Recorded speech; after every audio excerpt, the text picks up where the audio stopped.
Opa, olá, tudo bem com vocês? Meu nome é Marcos Paulo Araújo, sou advogado e professor. Quero tratar aqui sobre um tema, como você mesmo viu aí, né, na nossa chamada, na nossa thumbnail, sobre a possibilidade ou não do INSS estar, na verdade, cancelando benefícios previdenciários, tá certo? De forma administrativa, sendo que esses benefícios previdenciários, eles foram concedidos judicialmente. É isso mesmo. Afinal de contas, é possível ou não é possível esta conduta por parte do INSS? Pois bem, fique comigo até o final que eu vou explicar para vocês, tá certo? Veja só, a lei prevê, de fato, que o INSS ele pode sim convocar essas pessoas, os segurados, para se submeterem a uma nova perícia. Até aí, tudo bem, não há problema algum. Ocorre que algumas pessoas requereram inicialmente o seu benefício previdenciário, foi lá no INSS, bateu na portinha e falou: ó, INSS, eu quero que na verdade você me conceda o benefício, eu sou o segurado da Previdência, não tenho condições mais de trabalhar. E aí o INSS vai, analisa a documentação, vê se há ou não incapacidade temporária ou permanente para o exercício daquela função, né, da qual ele vinha exercendo, e diz: olha, eu indefiro o seu pedido, você não faz jus o benefício porque você não está incapacitado ou até mesmo porque você não preenche os requisitos, não tem qualidade de segurado para tal fim. Ok, você busca o judiciário e na via judicial o juiz manda você para uma perícia, né? Falando uma linguagem bem singela aqui, manda você, encaminha você para uma perícia, você vai lá, faz a sua perícia e aí o perito entende que você está incapacitado. Desde o dia em que você requereu o seu benefício lá na via administrativa, no site meu INSS, né, fez a perícia e tudo. Desde aquela data da entrada do seu requerimento. Ok, beleza, tranquilo, 100%. O juiz vem, sentencia, diz que você tem qualidade de segurado, você preencheu os requisitos para estar recebendo este benefício. E aí o que acontece? Recebeu por 1, 2, 3, 4, 5 anos. Simplesmente o INSS vai te convoca, né, ou às vezes nem isso faz, para que você seja submetido a uma nova perícia. Chegando nessa nova perícia, na via administrativa, você não passa na perícia do INSS.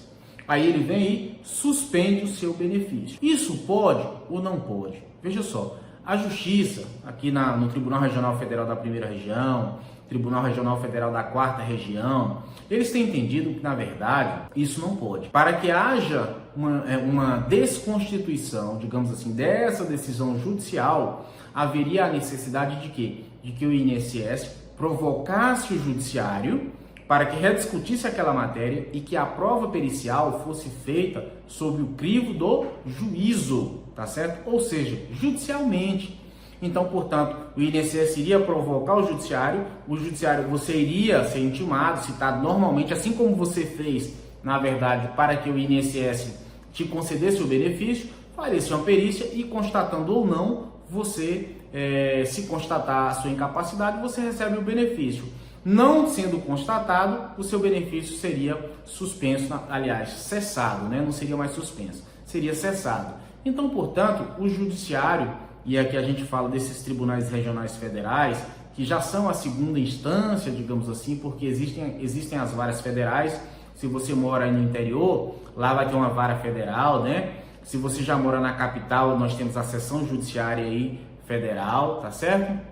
Mas, via de regra, a grande maioria mora no interior. Então, você vai lá para a subseção, né, o seu advogado, a sua advogada propôs aquela ação, ok? E aí você passou por uma perícia. Isso também pode acontecer na Justiça Estadual, né? Alguns benefícios vão para a Justiça Estadual. Passa pela perícia médica, do juízo, porque foi o juiz que indicou. Daí vem a sentença favorável. Ok, o INSS pode recorrer dessa decisão? Pode, para o TRF da primeira região, na qual eu atuo, ou da quarta, da segunda, da terceira, ou da quinta região, e agora da sexta, né, que criou, que é o de Minas Gerais. Recorrendo de lá, se for mantida essa decisão da vara federal, em que você conseguiu o seu benefício, haverá um recurso, né, de forma leiga, falando aqui agora, né, para a terceira instância, que seria o STJ, em Brasília, né? A gente sabe que é o Tribunal Superior, não existe essa terceira instância, mas iria para o STJ.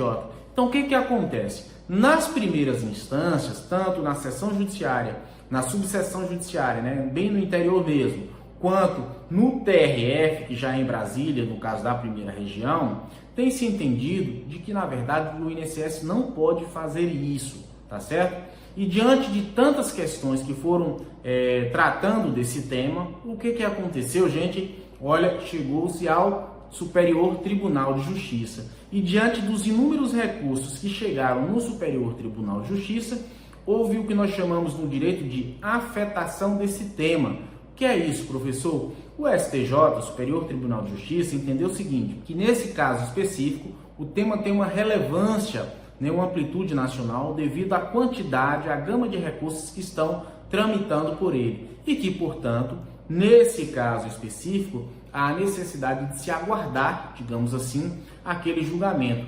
uniformizar o entendimento, tá certo? Quem tem razão, INSS ou segurado, que é no caso aqui a pessoa que, o beneficiário, você que recebe esse benefício, digamos assim, previdenciário, tá certo? Então o tema de afetação é o 1157, que está pendente de recurso perante o Superior Tribunal de Justiça.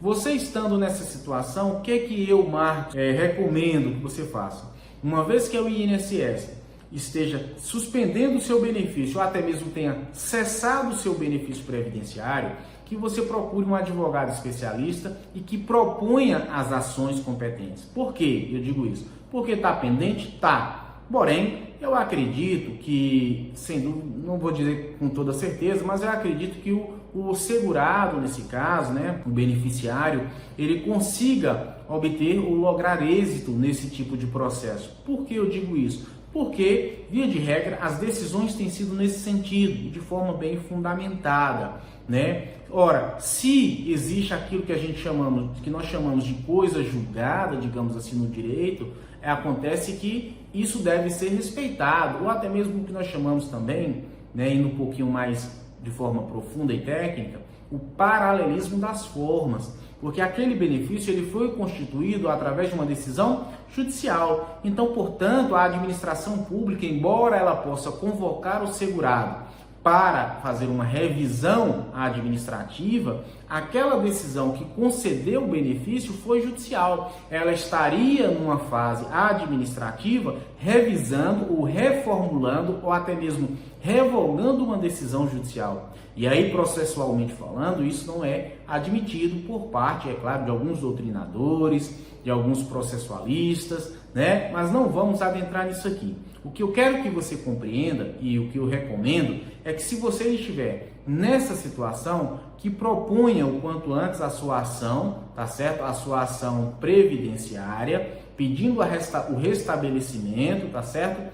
Ou a devolução do seu benefício para que você possa usufruir até que o próprio judiciário decida sobre tais questões. Acredito eu que você terá grandes chances de ganhar. Em se encontrando nessa situação, procure aí um advogado da sua confiança, uma advogada da sua confiança, ou até mesmo a Defensoria Pública da União que existe aí na tua cidade, para estar revendo essas questões. Lembre-se, o direito não socorre aqueles que dormem. Então eu queria tratar desse tema. Por hora, a Justiça tem dado ganho de causa para os segurados.